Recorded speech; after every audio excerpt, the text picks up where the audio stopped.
Hello and welcome everybody to the DW TV interview. Meet with us today His Highness Ághakhán, head of the Ismaili Muslims.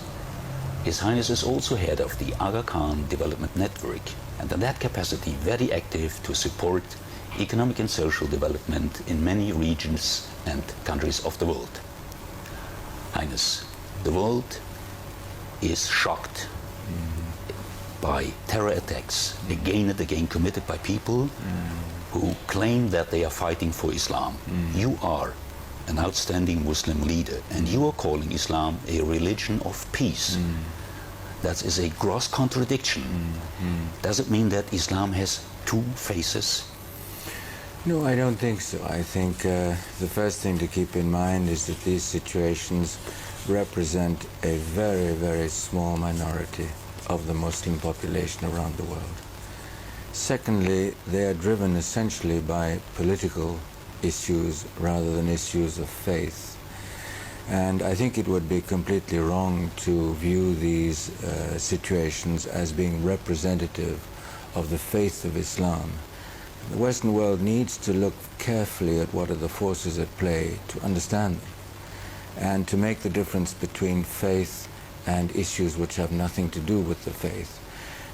We as Muslims would be expected to apply the same questions to situations such as Northern Ireland.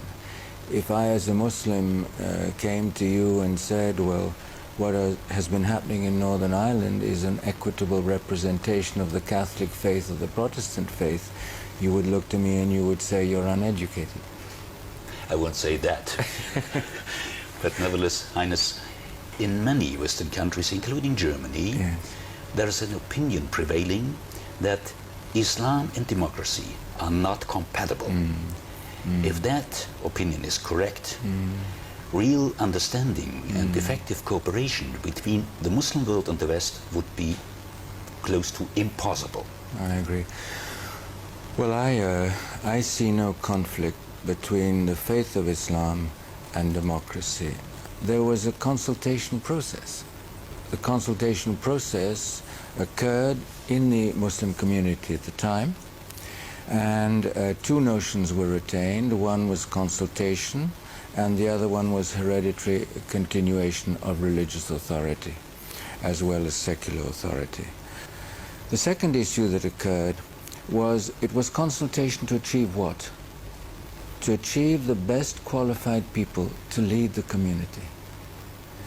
And I think that democracy is founded on those two concepts. It's founded on the concept of consultation, and it's founded on the concept of consultation for the purpose of merit, of defining the people best qualified to lead. So I see no conflict at all if I go back to the original construct of the Muslim community and how they dealt with the issues of leadership.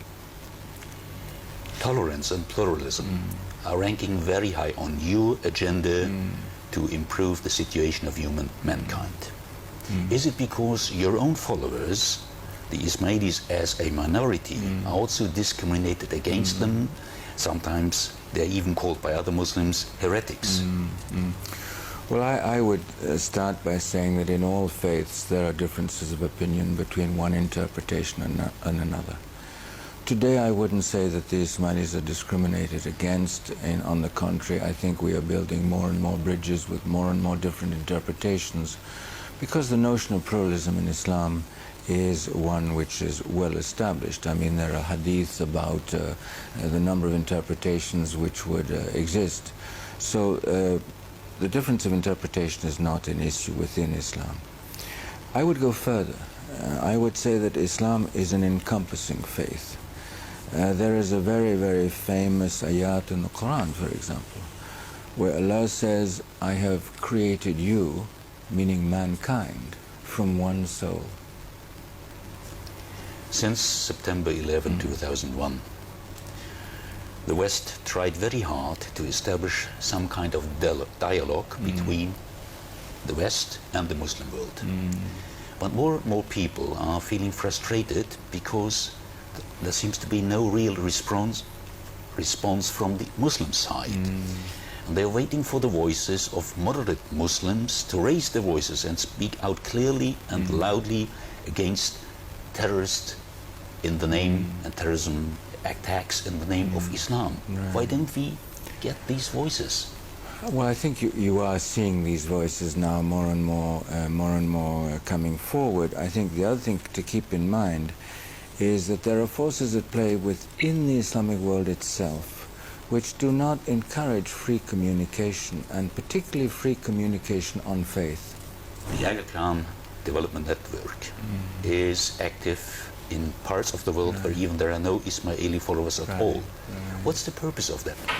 Our role, I think, is to contribute to development on a national scale or on a local scale if it's an enormous country, or on a regional scale. And we have to select the scale which is appropriate. But we are inclusive, and that is the nature of Islam. How much money does your Ágakhan Development Network spend on the various and broad variety of development projects in many parts of the world, and where does that money come from? We are probably spending something of the order of $200 million a year, and the resources come from a number of different backgrounds. They come from development agencies, such as the agencies in Germany, international agencies, therefore national, international. They come from imamate resources themselves. They come from... Sorry, that means from your own the institutional income. And so it's a number of different resources. It comes from donations. More and more we have people who want to associate with programs who make individual donations. So it's a multiplicity of sources. You are a Muslim leader, and the Ágakhan Development Network is a Muslim foundation. But you're working together in several fields with the German non-Muslim government. Yes. What are the common grounds for that? Well, I'm very happy that there are strong common grounds, because Germany is generous towards the developing world.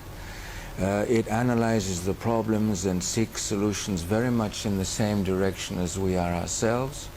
We, I think, have had good partnerships, and they are growing. They're covering more and more fields, including culture, which is a new resource now. At least I think so. So that's where we're working together. And through Germany, we're also working with the European Union. Highness, what are the hopes to overcome terrorism for good? Yes.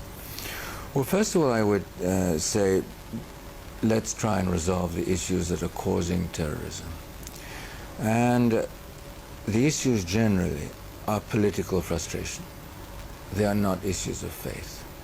And what we have in the Middle East is a situation that was not born from the faith of Islam. What we have in Kashmir was an issue that was not born from the faith of Islam. What we have in Afghanistan is an issue that was not born from the faith of Islam. So we have to resolve the essence of the issues, which are the political issues. Once these centers of frustration and that carry people to despair, then I think we'll be able to address it. In the meanwhile, let us build everywhere we can to construct a better world in the Muslim world and in the developing world generally. That's got to be our goal. Highness, thank you for this interview, and I think we all wish you success in your development activities. Thank you very much. Thank you. Thank you.